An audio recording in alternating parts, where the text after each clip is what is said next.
steroid or cortisone injections don't actually work.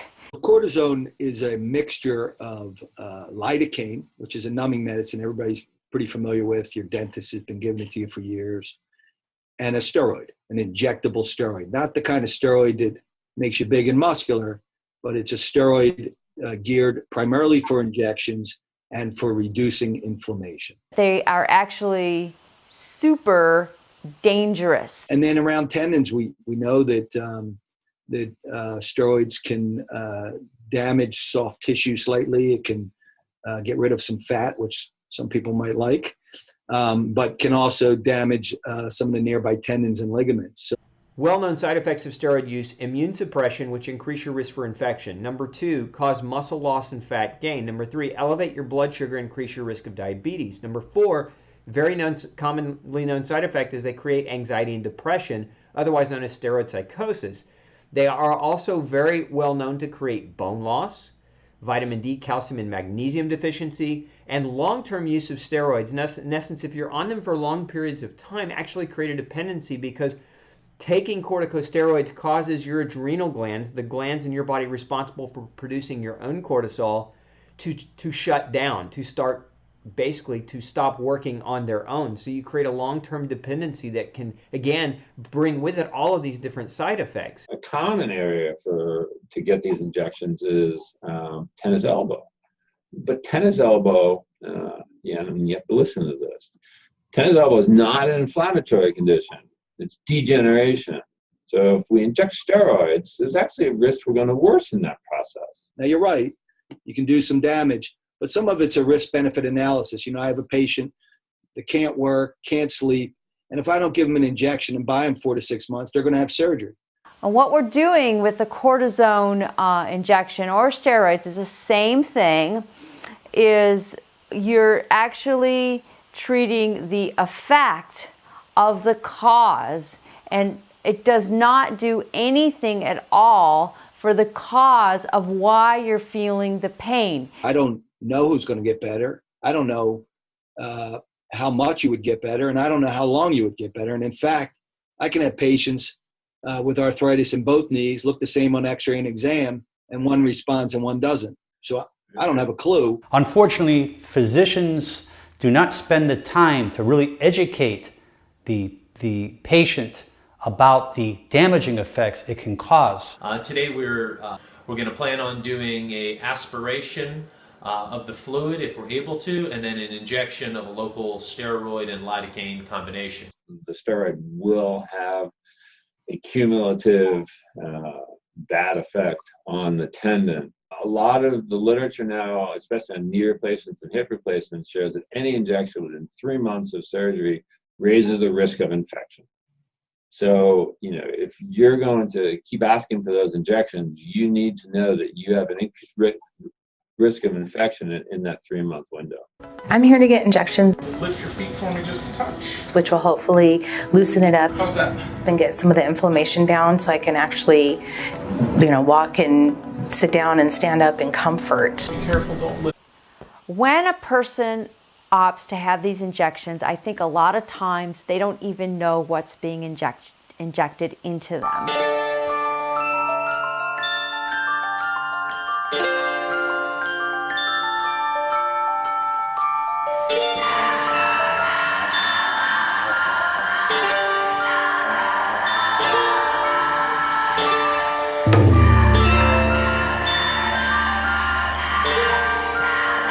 Dr. Stephen Pillai says approximately 35% of patients have back pain that comes from joints, 15% have back pain that comes from the disc, and 50% have back pain that comes from muscles or nerves. For Diane, it's a joint problem. We treat that often by putting a needle in the joint and putting steroid and numbing medicine inside the deranged joint. So we may do more than one injection before we find the correct one. Most common questions are, what are the risks, of course, and what are the benefits? Those are the most common questions. And the next one is, what can or can't I do afterwards? There are some risks with a back injection: bleeding or infection, allergic reaction to the contrast injected during the procedure, a severe contrast allergy. And we tend to want to reduce the inflammation because we go to the doctor and we say we're in pain. Well, the pain is caused by the inflammation, so let's just get rid of the inflammation. The benefit is that the steroid can take away the irritation and inflammation that's causing you pain.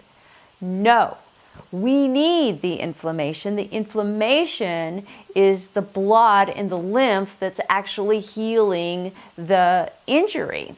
It's going to be terrible and it's going to be huge needles, but Dr. Pole did an amazing job. I could use a little morphine. Okay. Actually, today, after this experience, I feel better than I have in a long time. You were high. I miss California. Squeeze a little bit, and here comes some fluid out of her wrist. And we're going to switch hubs of the needle. Wonderful for reducing inflammation. Yeah, they totally cut it off. So right there is serosanguinous, which means it's inflammatory in nature. And then we're going to switch needles, and I'm going to give her some steroid. And that was an injection of the wrist here at Lake Cumberland Rheumatology. They are actually super dangerous. This research study published by New England Journal of Medicine, just in summary, the study strongly suggests that corticosteroids increase the risk of peptic ulcers and gastrointestinal hemorrhage or bleeding. Now, this study was published a long time ago. This is not new information, but it's very little discussed, meaning a lot of doctors don't discuss this with you if they're prescribing a medication. They're not talking about this potential side effect. So I think it's important that you understand long-term use of steroids increase your risk for developing gastrointestinal bleeding or gastrointestinal damage. And we tend to want to reduce the inflammation because we go to the doctor and we say we're in pain. Well, the pain is caused by the inflammation, so let's just get rid of the inflammation. No, we need the inflammation. The inflammation is the blood and the lymph that's actually healing the injury.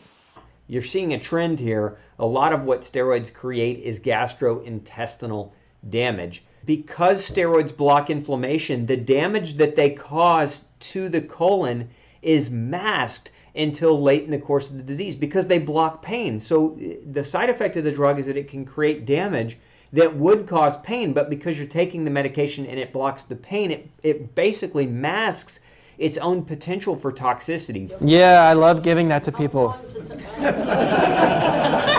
I feel like I'm like some sort of, miracle worker because, especially the first couple of times people come in, oh my gosh, I'm better. What I'm doing is masking the symptoms. It doesn't regrow cartilage. Synthetic hormones are a totally different ball game. Synthetic anything is not something that's going to be easily digested by the body, and it's not easy to get out of the body. So you inject cortisone or a steroid into the body, you're not only affecting that area and putting toxins into that area, but you're also affecting your adrenals and your kidneys. Now, one of the other side effects of steroids is that they inhibit fibroblast proliferation, they increase collagen breakdown, and cause immunosuppression in many patients, and this leads to a decreased ability to wall off infections or lesions, perforative lesions. So the damage they create, it basically inhibits their ability to heal that damage that they're actually creating. Fibroblasts are specialized cells that help repair tissue. But what are the dangers of, the actual dangers of the injections themselves, especially repeated? Okay, one thing is osteoporosis. They take a wicked amount of calcium, these things, to use. The calcium is going to be taken from your bones.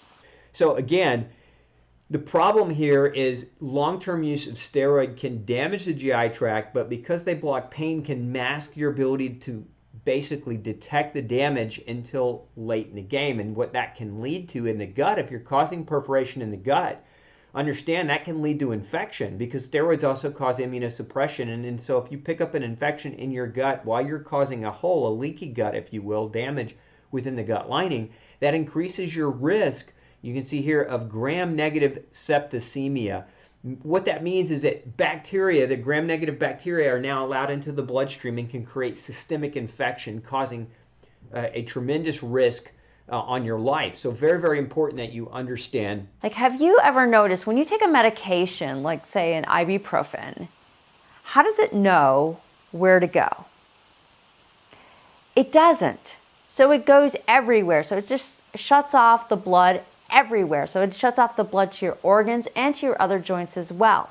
A lot of us have stabilization, overstabilization in the hips. And so what happens a lot with repeated steroid or cortisol injections is the ball and socket joint of the hip starts to rot out. So you could be having these injections in your spine or your shoulder or some other places that isn't related to the hip, and still your hip could wear out. You know, a hip replacement really isn't fun, and you need your hips too. One would have thought that because of all of the concerns about side effects of steroids, that with the new drugs that we have, we would be using less steroids today than in the past. We actually took steps to study that in our population here in Olmsted County, and what we found out is that we're not using less steroids than in the past. We continue to use steroids as we have in the past. Cortisone injections are used by the millions today throughout the world.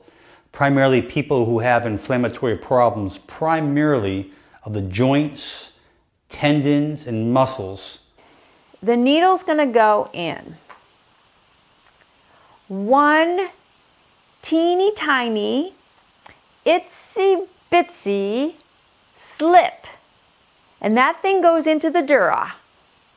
Instead of outside of the dura, now you have, and it's not a maybe, you have excruciating, unpredictable, daily pain that you cannot escape. One itsy bitsy tiny slip into the artery and you're dead. That can cause a stroke and you're dead. This medicine is an excitotoxin. It is highly toxic, highly dangerous. It is not FDA approved even. So it's not like an herb is not FDA approved. This stuff is really, really dangerous. So you want to think about it a little bit, because there are alternatives that have absolutely no dangers at all to them, like making your fascia, your organ of support gravity. Paralysis. Paralysis is a real issue. Again, all it takes is one slip or, oops, I don't know even why that happened. So paralysis anywhere in the body, boom, you just can't use it. Your life is changed forever. That's not better, in my opinion. And this might not really impress you too much. 4% of people just plain out die from them. And you don't know which injection that's going to happen. So like if you have one or two or three and you say, oh, well, I survived those, so I must be okay with it. No, you could die on the fourth one. 4% of people just straight out die from them. And that might not seem a lot to you, but with 9 million injections, over 9 million injections going on, it's almost, it's over 350,000 people that this happens to, and you wouldn't really want it to be you. Cortisone is designed to help reduce inflammation. The issue with cortisone is that when it's used too often, it can lead to many, many problems in the body. Everything in medicine has a side effect. The side effect of steroid joint injections include pain after the injection. The injection might not work. You can snap a tendon or a ligament if you inject the steroid into the wrong place. And you can introduce an infection into the joint by injecting metal into the joint, which is a really big deal. That's bad if that happens. So most doctors in back pain clinics use Kenalog or Depomedrol, but most of them use Kenalog. And the makers of these drugs say that they are not supposed to be used for epidural use. They are not safe to be used for epidural use. That's how dangerous these substances are that are being injected into you. So they say what I just said. They can cause death or paralysis or any of these other things that we have mentioned. So if you are going to opt for this very temporary remedy, if you can even call it a remedy, and you do want to try some body work like structural integration or lymphatic drainage to give you a true remedy, please keep in mind that once you have an injection, you cannot get any body work of any kind for 72 hours. The reason for that is that I would just be pushing that toxin around in your body. So first of all, you'd waste your shot because it wouldn't be in the area anymore, and then it would just be pushed around in the body. I've had clients come and they insist, and I've talked to their doctors, and they just insist that a massage would be the best thing for their clients after they get one of these shots. Again, this is really dangerous and it just blows your shot. Okay, so what can you do? Well, first of all, don't wait until you have pain that limits your life. I've worked with babies. I've worked with kids. Get your structure in top shape. And the best time to work on it is when you don't have pain. When you have these highly inflamed situations, no body worker can work on the inflammation. Like I said, you can only do lymphatic drainage or craniosacral to bring down the inflammation, to bring the injury into a chronic state, and then it can be worked with. I mean, think of something swollen. Do you really want somebody pressing on that area? No. So some people say, well, I'm going to wait because I'm doing all this work and then I'll really have some stuff for you to work on. Don't do that. Make a decision, make an investment, and get your body in shape. And I don't mean just exercise there. I mean get some body work to get your structure in alignment. The Nobel Prize was awarded for the development of corticosteroids and their application to rheumatoid arthritis here at Mayo Clinic. Since then, steroids have been a mainstay of treatment for rheumatoid arthritis, but it's been unclear whether they simply cover up the symptoms or treat the symptoms, or whether they actually have an effect on modifying the disease course. It's an anti-inflammatory and a pain medicine, more than likely, what they're giving you. Cortisone is a generic term for a steroid and an anti-inflammatory, probably some Marcaine or lidocaine or something that numbs you up a little bit too. And it can work for months and months and months, and some people can get on the rest of their lives with the injections. Usually that's not the case. And they stop working as well. Yes, sir. Cortisone is a generic term that most doctors say when they talk about a steroid injection. There's all different kinds of medications. Some of the medications that you can put in a cortisone shot are detrimental. They're not perfect. But the reason why we do it is because it masks the symptoms. All medications have side effects, and certainly some of the medications can cause problems with the knees or hips or whatever. We realize that steroids have a lot of side effects. So today, what we try to do is when we use steroids, we try to use the minimum amount possible for the shortest time necessary. I would hope really that a patient doesn't need any more than 3 injections a year, and I wouldn't want to give any more than 3 or 4 injections into a joint over a year. What are the risks of a cortisone shot into your knee?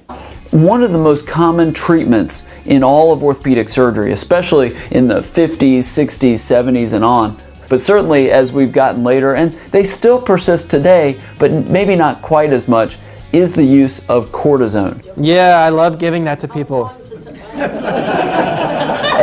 I feel like I'm like some sort of, miracle worker because, cortisone injections. Especially the first couple of times people come in, oh my gosh, I'm better. And we used to use them all the time. What I'm doing is masking the symptoms. We do worry about some risks of cortisone, but what are those? Are these injections safe to get? What do they actually do? Is masking the symptoms. So this and this equals pain relief. Are there any side effects to the cortisone? Or would the swelling reoccur? And if so, would it be more severe? Well, those are terrific questions. What I'm doing is masking the symptoms. It doesn't treat, it doesn't regrow cartilage. We try to use steroids for as short amount of time as possible, although a very high percentage of patients nevertheless stay on steroids for very extended periods of time, even into years.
Let me get some of that off of you.